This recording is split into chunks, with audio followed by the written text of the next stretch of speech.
G'day YouTube, Warbles on a lot here. Today with a SunFoil Subaru comparison video. Today it is May the 28th, 2015. And this old beast officially became a pumpkin at midnight on the 27th of April. So a month ago it became illegal to drive this on the public highway. So I haven't driven it since. I borrowed my son's car and I've just left it sitting there. Now, one of the things about lead acid batteries is that they lose 1% of their stored capacity every 24 hours if they're connected up to nothing. And the battery in that car is not connected up to nothing. It's got a dashboard clock and a stereo memory chip sucking on it, and it draws about 1/10 of an amp. So in a 24-hour day, it sucks 2.5 amp hours plus the amp hour that disappears due to sulfation. So it loses a little bit under 3.5 amp hours a day, and it needs 3.68 amp hours a day every day to recharge it. It's been sitting there for 30 days. It's a 100 amp hour battery, so technically the battery's not going to be able to start the car. However, it's also connected to a Mark III SunFoil, 30 watts of gallium arsenide panel with a charge controller. And that says that the battery is fully charged. So let's pop the bonnet and see what we shall see. Over here with the 95 amp hour rated battery, which is a bit over 2 years old. And on a cloudy style of well, half cloudy, half sunny style of a day, if we take to it with a multimeter, 13.39. That's pretty good considering that 13.2 is a fully charged battery. Okay, let's see what happens.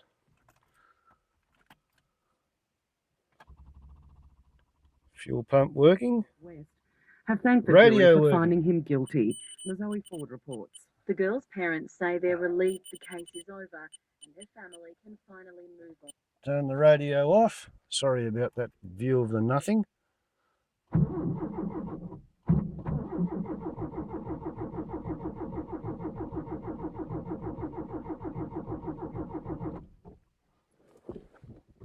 Pump the throttle a few times.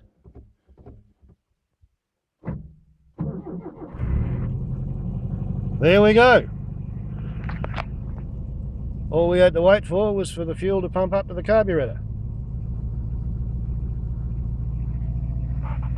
Oil pressure coming up.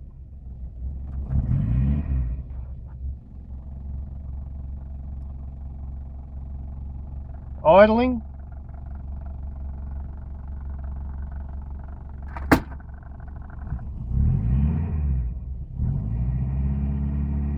That's not bad. Hasn't been run for a month.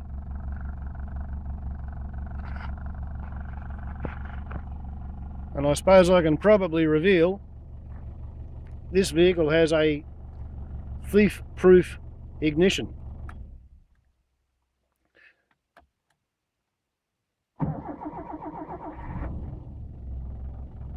Right, the starter motor works as soon as it makes contact. However,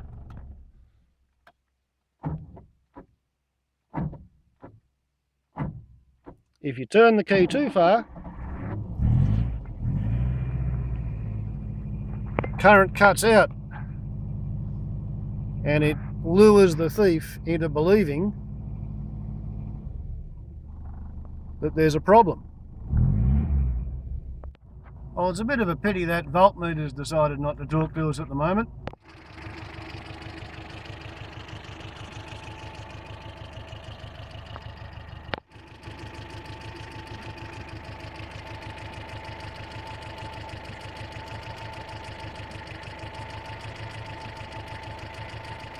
That's actually running on sunlight because the alternator's regulator only goes up to 14.2. So battery fully charged, running its ignition on sunlight. And surprise, surprise, the voltmeters come back up. So yeah, I'm pretty pleased with that.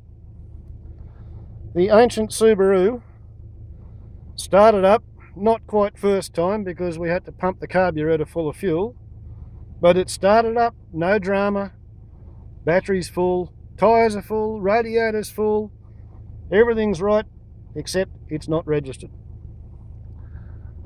It's even managed to keep pretty good time.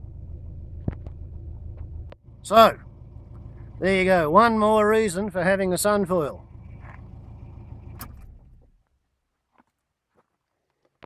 Not only will it save you fuel, save emissions.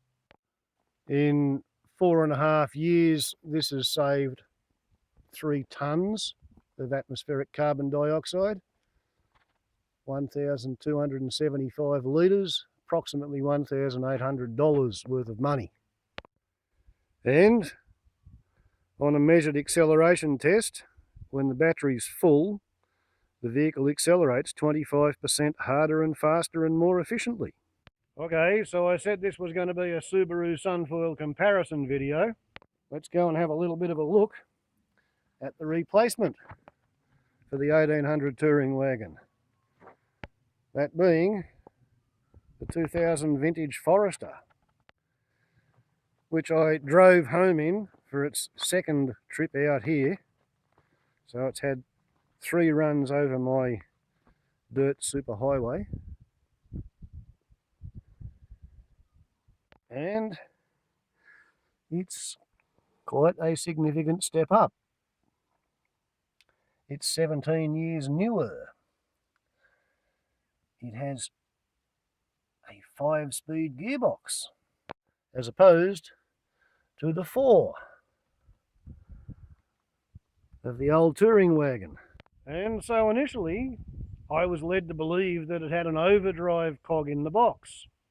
But actually, when it's doing 100 kilometres per hour, it's reading 2,800 RPM. Whereas this old beast used to reach 100 kilometres per hour at 3,000 RPM at the engine.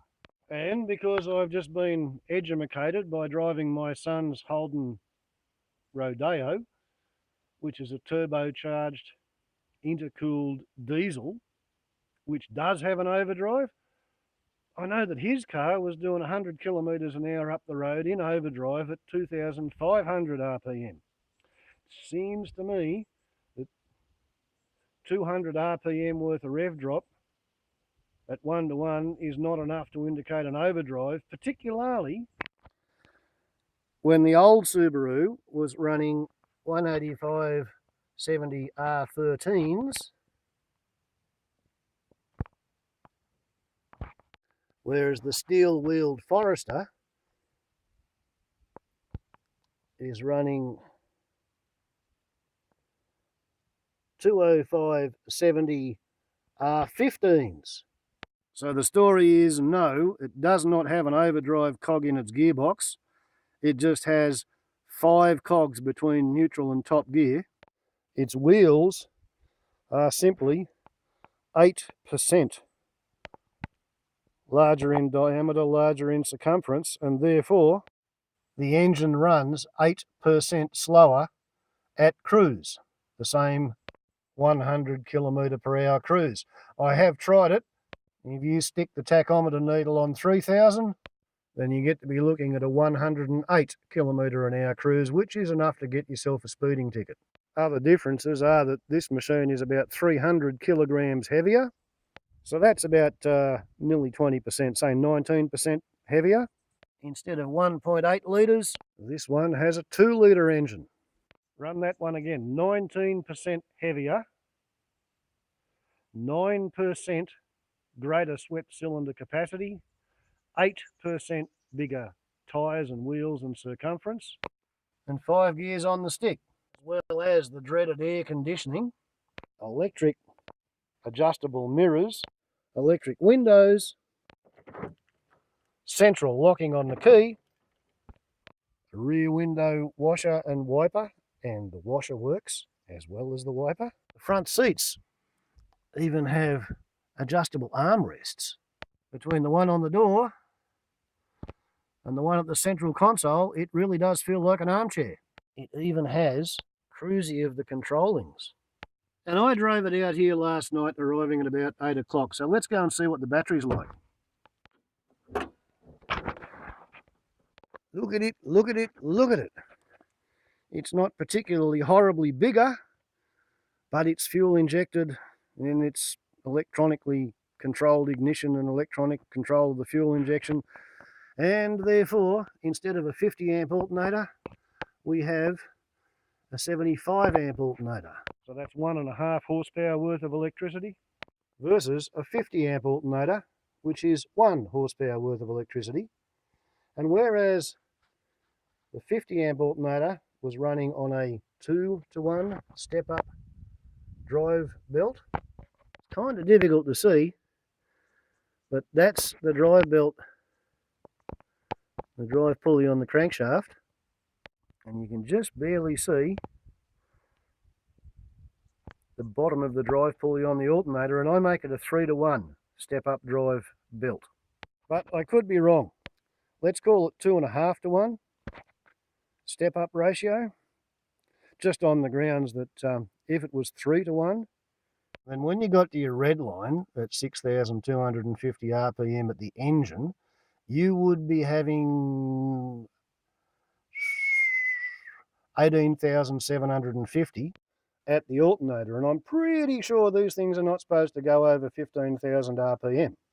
2.5-to-1 gives you about 7,000 revs per minute at the alternator when you're cruising up the highway at 100 k's legal speed, tachometer reading 2,800 RPM. Might be 6,900, 6,800, it's around there. And it means that for the people who do max out and touch that red line there, they're really only pulling 15,750 at the alternator, and it'll probably put up with that for a very brief time. Now, as you can see, this car likes talking to you, likes telling you things. It tells you when the door's open. It tells you to stick the key in the lock, because the lock is waiting for the electronic signal it will receive when it interrogates the transponder built into the key. Which could be why, with all this electrical activity going on when the car's sitting here parked, could be why there's actually 0.25 of an amp worth of current drain on this, a quarter of an amp, 250 milliamps coming out of the battery while the car's sitting here parked, versus 0.1 of an amp hour, a tenth of an amp hour, 100 milliamps. On this older car with a smaller electrical system, a smaller alternator running at a slower speed.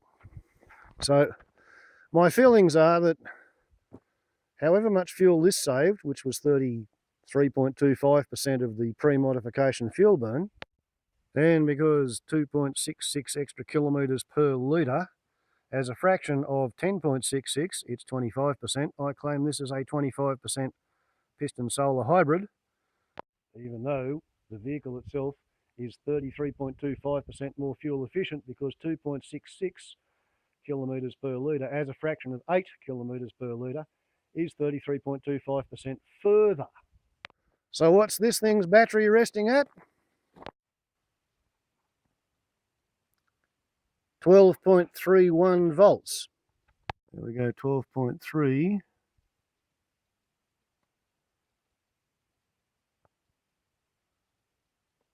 69%. So just like this battery used to be 30-odd% flat before I fitted a solar panel, fitting the solar panel saved 30% of the fuel burn electrically and another 3.25% aerodynamically. The Forester, with a bigger alternator and a taller step-up ratio, was sitting there with its battery 31% flat. So as corny as it sounds, I have commenced a fuel log, filling the tank, first time. Once I find out what its baseline fuel consumption is, I will hybridize it with a SunFoil. Warbles on a lot to YouTube. Ciao.